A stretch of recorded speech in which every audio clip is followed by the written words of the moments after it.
Now, when we teach a student in a country where the official language or the target language is not a native language, the main hindrance or the obstacle regarding that is the student, when they learn any foreign language, it's not about Spanish, but it can be any foreign languages. The students start understanding the whole thing in a language that they already know.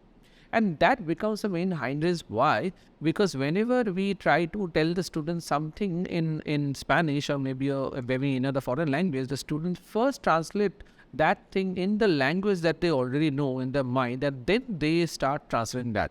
And that becomes a big obstacle. Why? I'm giving you a practical example. Like in Spanish, like in English, when we say, let's say, I am this many years old, right? It is I am this many years old. Now in Spanish, it's not the same. In Spanish is like I have a certain years. Now we do not have the word old, and we do not say that I am. That am is represented by have.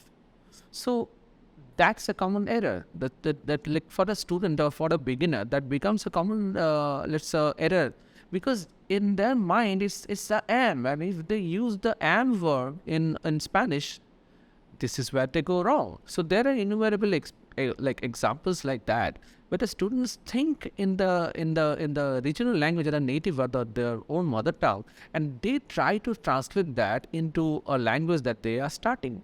But with time, I feel that the student can overcome that type of problem, because let's say that when the student, we have to give some time, because we have to understand it's a foreign language, and we can't expect a student to learn a foreign language in a few months, because we need to give them time and patience on the both part, the part of the teacher as well as student.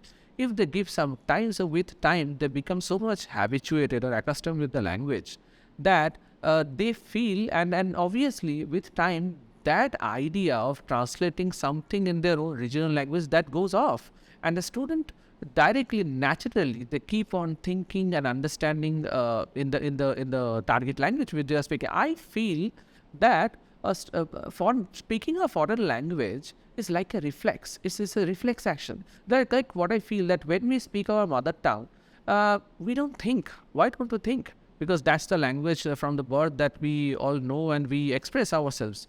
So when we speak, we do not think. In real time, we express ourselves. So that's a reflex. So same reflex a student also, like naturally, when the student gives some time, dedication, and hard work, that comes to them naturally in the foreign language. That becomes a reflex.